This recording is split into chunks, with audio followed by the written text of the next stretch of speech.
Qui c'est qui fait le clap? Ça là? Ouais. Bah, j'ai même pas de micro donc. Bah vas-y, tu fais le clap. Clap-le.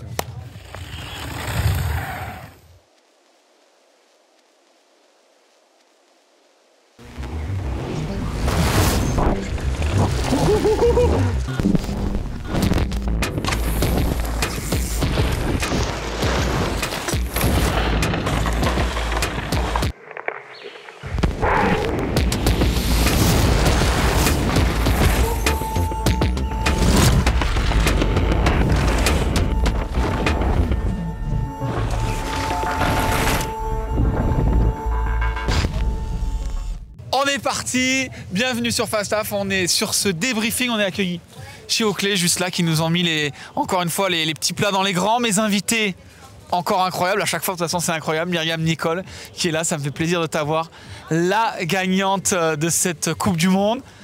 Tennessee Graves aussi qui est là, qui nous fait plaisir. Là. Dernière place de la journée. Waouh, ça part fort. Max Commensal, c'est la première fois qu'on te voit sur un débrief, ça me fait plaisir aussi de t'avoir. On te présentera pour ceux qui ne te connaissent pas, s'il en reste, je pense qu'il y a plus grand monde dans le VTT. Et enfin, Chris Kilmeret, notre anglais-irlandais préféré, qui est donc, bien déjà, ouais. qui est donc coach notamment de Tané et d'autres athlètes qu'on présentera aussi tout à l'heure. Je voudrais qu'on commence directement par cette course femme, parce que ça a été presque la plus compliquée. Ce changement de conditions un petit peu. Raconte-nous ton run, Tané. Ça avait l'air d'être, pour moi, c'est toi qui as eu le pire run, ça avait l'air d'être une patinoire du début à la fin. Ouais, enfin, je pensais vraiment pas que ça allait pleuvoir pour moi, quoi. Enfin, on a vu la météo, je pense à 55, ça devait pleuvoir et mon départ était à 47. Donc on s'est dit, ouais, vas-y, c'est bon. Donc quand j'étais au départ, il pleuvait pas trop encore, tu vois, mais juste après le premier intermédiaire, mais il a commencé à pleuvoir, un truc de fou, quoi. Mais ouais, il y avait des moments où j'arrivais pas à rouler comme j'ai roulé ce matin ou hier. Enfin, c'était impossible.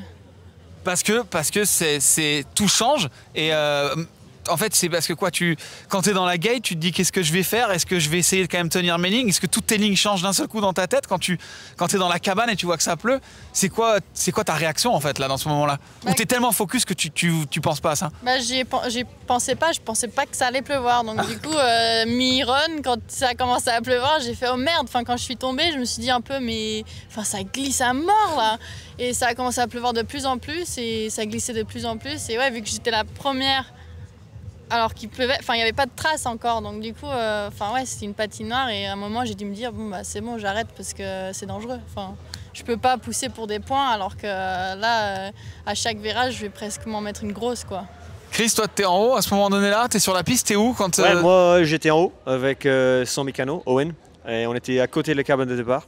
On est parti de la cabane à 2-3 minutes de l'heure de départ et on a senti les premières gouttes. On a dit ah, un petit goutte de pluie. On a dit, ah, on a eu la chance quand même. Et toi, faut pas que tu trembles, parce que j'imagine si tu trembles un peu, tu transmets tes émotions. Elle était déjà dans la cabane. Ah, ouais, on okay, lui laisse à partir de 3-4 minutes, c'est bon, on ne peut plus rien faire. Et on a senti quelques petites gouttes, on a dit, ah, on a eu la chance aujourd'hui. Quelques gouttes, c'est bon, ça tient. Et on ne savait pas que la pluie, ça arrivait de là-bas, de l'autre direction, et voilà, c'était mort, quoi. Ouais, c'est sûr que c'est aussi un sport outdoor, il y a des fois, c'est avec, des fois c'est contre. Toi, Pompe, tu as eu un petit peu plus de chance, ça n'enlève absolument rien à ton run. Beaucoup de chance quand même. Carrément eu de la chance et quand Tané est parti et que j'ai vu ce rideau de pluie, j'ai trouvé ça dommage. Bien sûr que je me suis dit, putain, j'ai gagné la Coupe du Monde, ça c'est ouf, mais c'est vraiment comme au championnat du monde, autant de joie que de déception parce que ça a rendu la course trop nulle. J'étais dégoûtée pour Tané parce que ce matin on en a parlé dans la télécabine, vraiment on s'est dit mais on n'aurait pas dû faire ce rerun en fait hier. On serait parti 9 et 10, on n'aurait pas eu la pluie. Donc on a voulu être solide et pas faire notre tapiole à faire le rerun, mais il aurait mieux fallu faire une autre stratégie peut-être si on avait su, mais bon, à quelques minutes la pluie, je pense qu'on ne pouvait pas miser là-dessus, mais clairement à l'arrivée, on a vu ce rideau et là pour le coup en bas c'était pas 2-3 gouttes, il y a eu un rideau de pluie qui arrivait je pense en bas d'abord et il est monté. Et là, nul quoi. Impossible forcément.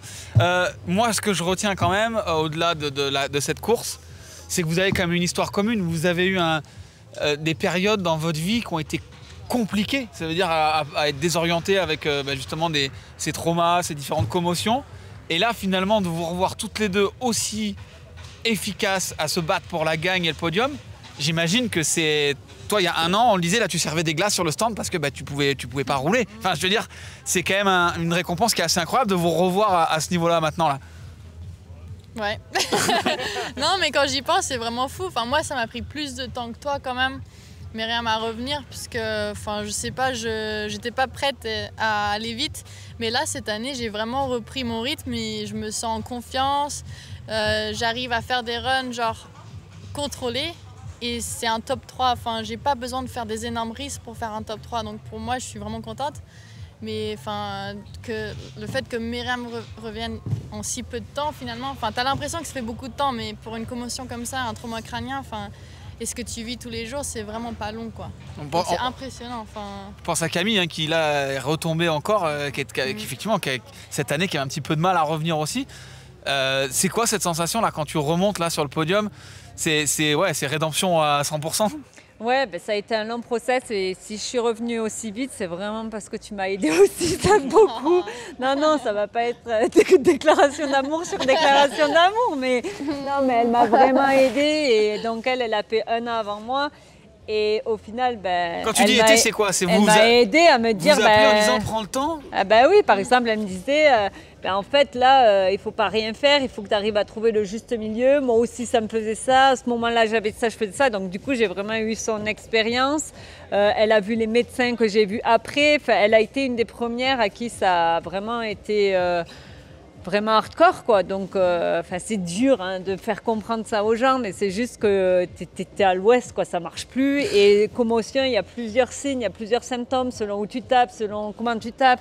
Donc voilà, c'est juste une année d'enfer. Camille, elle est en plein dedans, je pense. Elle galère, mais aucun doute avec le caractère qu'elle a, qu'elle va remonter la pente aussi. Il faut juste accepter d'être patient. Je pense que s'il y a un mot à dire, c'est juste la patience et il y a vraiment des moments où tu te sens folle, quoi. Et tu te dis, moi l'année dernière, quand je suis revenue en compète, c'était pas parce que j'avais envie de gagner, c'était parce que j'avais envie de prouver que j'arrivais encore à fonctionner, quoi. Enfin, c'était vraiment... Pour toi, en fait. Ouais, c'était pour moi-même et j'avais pas envie d'avoir peur tout le temps comme ça, c'était affreux. Tu te poses la question de ce que tu aimes encore le vélo, genre... Oui, voilà, à un moment, moi j'ai dit à tout le monde, j'arrête. Et j'étais prête à tout arrêter.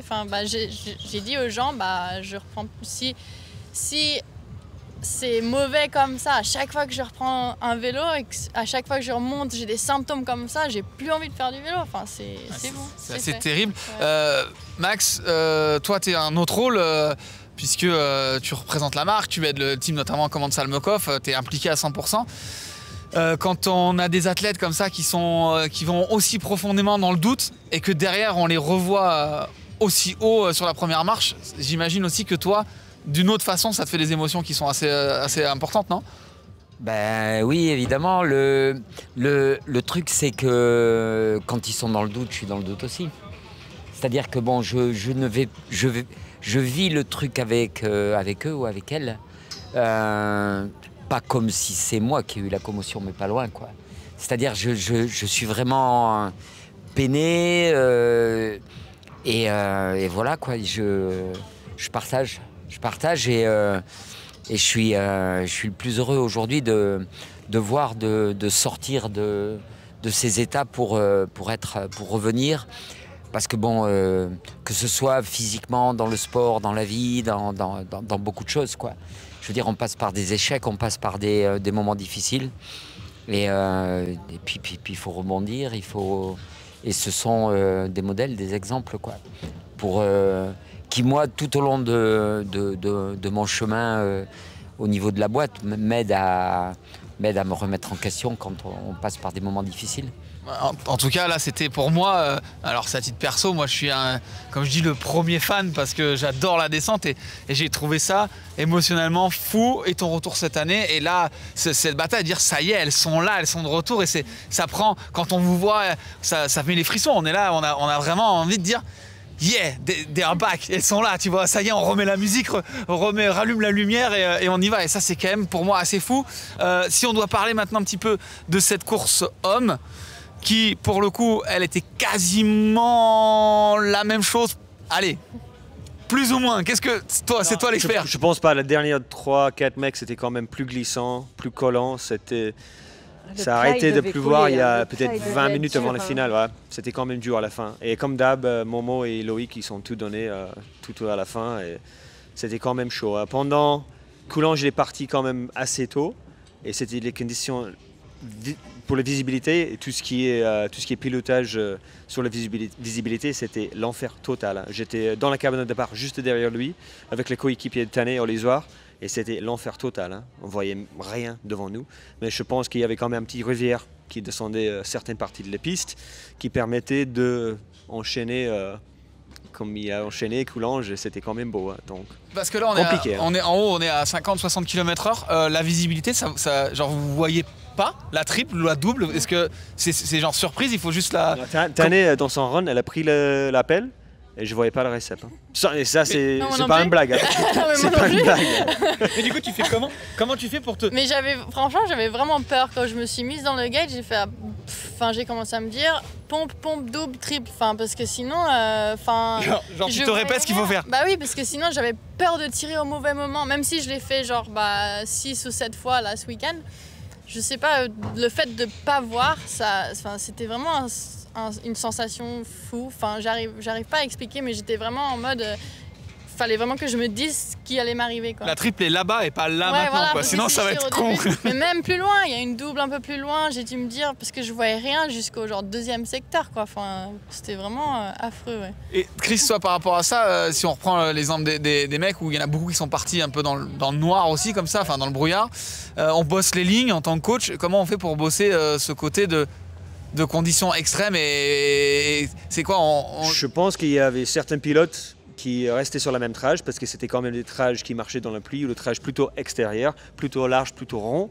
Et après, il y avait les autres pilotes qui étaient plus ou moins obligés de changer un truc pendant la run, quoi. Et avec l'expérience de le top 10, le top 15, le vrai bon pilote, c'est assez facile pour eux de dire tiens, minimum je sais que le petit trage inter que j'ai pris tout le week-end, ça va être glissant, ça marche pas, ça marche plus, donc je prends de l'exté, quoi. Et comme Coulanges a fait à 100 à l'heure. Ouais, il a très bien fait même. En tout cas, c'était une belle course. On peut noter aussi la deuxième place de Rhys Wilson, qui pareil, t'es pas monté sur le podium depuis 2021. Qui est passé un peu le même délire que Tané et Myriam et les autres athlètes. Lui, il a fait un combo entre la tête, le genou. Mais quelque part, ça prouve que finalement, c'est pas une finalité, c'est pas la fin. On peut revenir, même si ça prend du temps et qu'il faut y croire. Je voudrais maintenant faire une petite parenthèse sur ces courses juniors. Voilà, on en parle souvent dans ces débriefs, on va en parler un petit peu moins. Là, on va quand même souligner la victoire d'Eris et la victoire de Max Alran, ce qui fait que je te pose la question. 4 catégories, 4 voix commensales. Qu'est-ce qui est... Et pour l'histoire historique. Je te laisse répondre. Ce soir, ça va être quelque chose. Non. C'est fou que ce soit jamais arrivé, ça me paraît... Ouais, ça me choque un peu quand même que ce soit jamais arrivé. Non, on m'a dit que c'était jamais arrivé, puis je me souviens pas que ce soit arrivé. Pour une marque, pas pour un team, mais pour une marque mais même pour un team. Même pour un team, il faut un le truc, c'est sans être superstitieux ou quoi. Je veux dire, ça fait quelque temps que je me dis quand il y a nos coureurs qui sont là sur la piste. Je pense à la piste, je me dis que je les aide. Je les aide pas du tout. Max roule très très bien, a attaqué très tard la descente, mais je l'ai vu à l'œuvre en Nouvelle-Zélande. Non, mais j'ai été impressionnée. Non, mais impressionné. Il a commencé il y a seulement 8 ans. Arrête. Et bluffé, quoi. Non, si, pour de vrai. Il est gentil.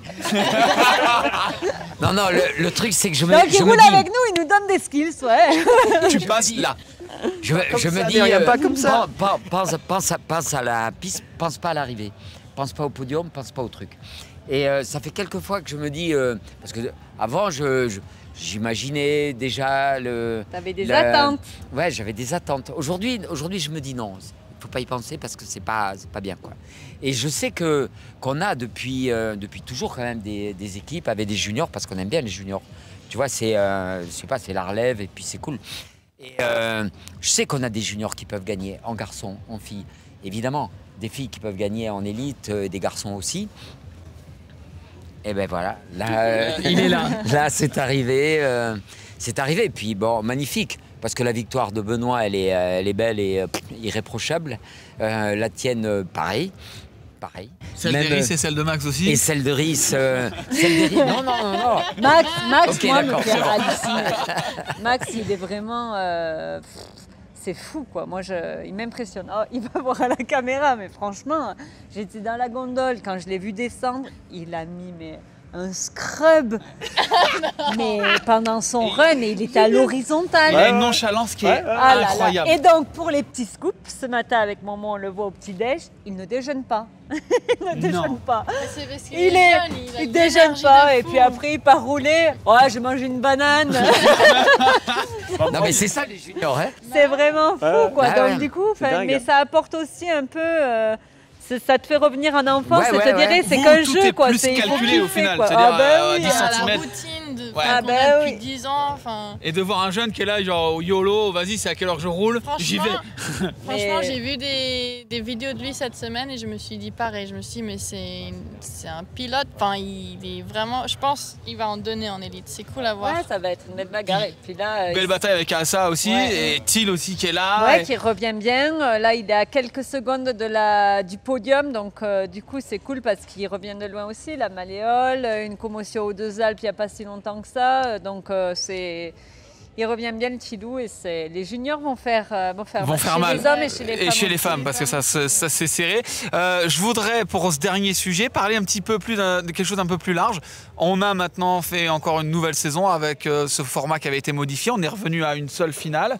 On parle encore peut-être dans les prochaines années d'autres formats avec la disparition des protégés, des choses comme ça. Est-ce que là, vous qui êtes athlète pro, vous trouvez que le sport va dans le bon sens? Est-ce qu'on va vers cette professionnalisation, un peu ces réductions un peu du nombre de teams? Est-ce qu'on va dans une direction qui vous plaît?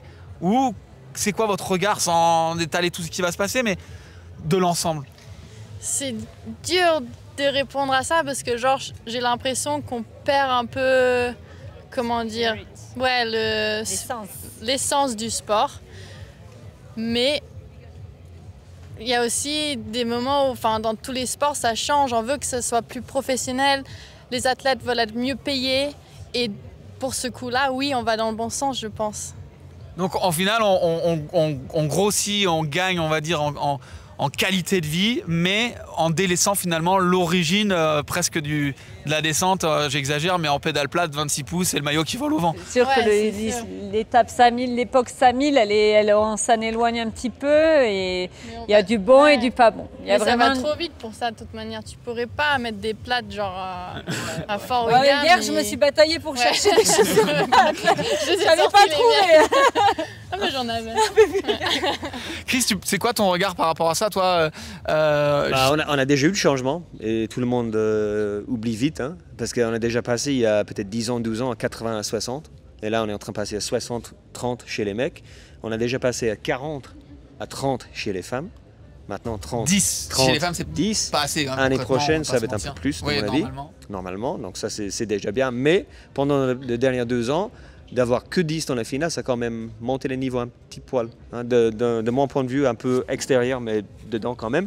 Ça a poussé certains athlètes. Donc je pense que ça va plus ou moins dans le bon sens, mais il y a certains détails qui sont chauds, on va dire. C'est sûr que de ne pas avoir de protégé, c'est quelque chose, j'ai été dans les 2 positions cette année, c'est cool de ne pas avoir de protection parce que tout le monde est sur le même piédestal. Mais moi, d'aller chercher la protection cette année, ça m'a fait me surpasser, ça m'a tiré vers le haut. Donc c'est sûr que parfois des réformes qui sont assez strictes et très petites, très élitistes, ben, c'est dur pour le sport, mais ça pousse forcément vers le haut. On a un niveau des filles qui n'a jamais été à ce Les courses niveau-là. femmes On a cette vu la année semaine ont été dernière, absolument incroyables. On a eu des podiums à moins d'une seconde entre les 3 premières. Ouais, incroyable de tous les côtés. Hein. Ça, c'est quelque chose qui, avant n'était pas aussi présent, en tout cas, pas aussi consistant en termes de serrage. Je sais pas comment on dit d'ailleurs. Tu dois savoir comment on dit quand c'est très serré. En français, je sais pas. Ouais. Dis-le nous en irlandais.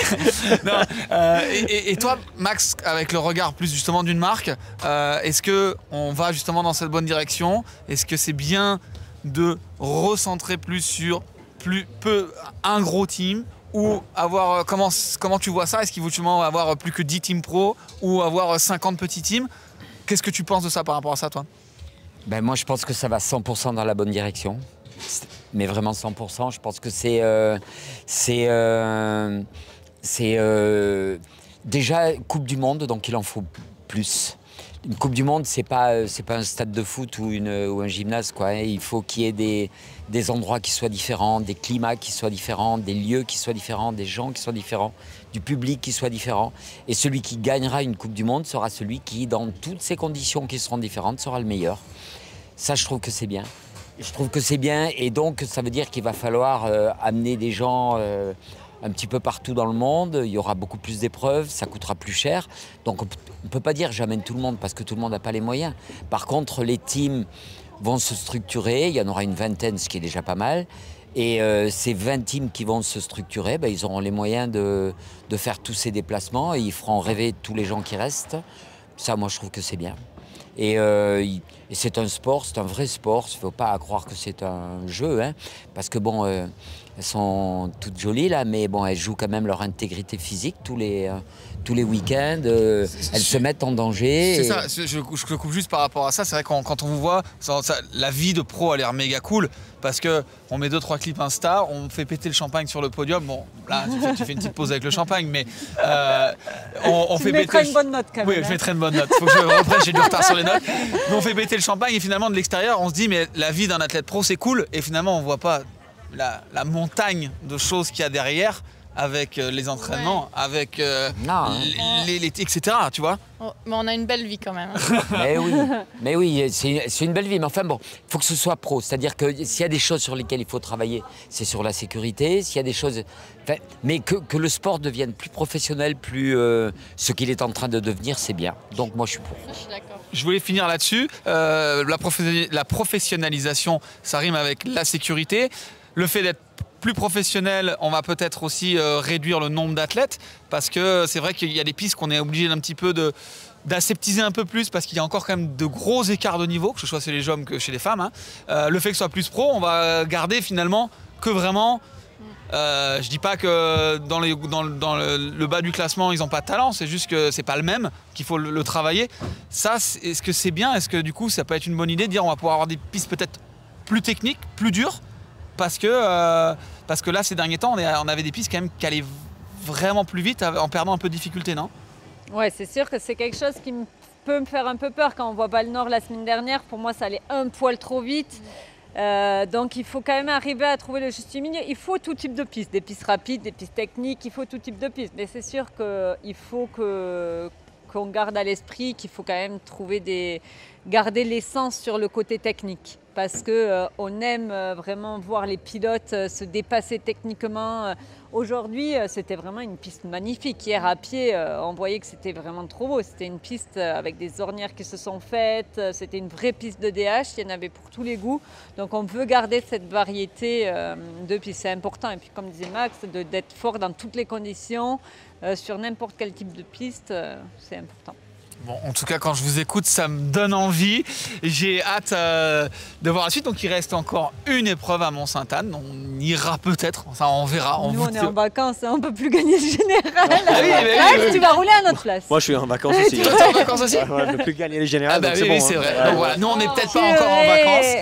On va peut-être aller à Moi et Max, on Mont-Sainte-Anne. prend le départ ensemble, c'est bon. En groupe B. Et voilà, et puis forcément on tiendra un peu informé de tous ces changements qu'on attend. Hein. Il y a encore beaucoup de choses qui sont en mouvement, rien n'est fait, rien n'est figé encore pour les années prochaines.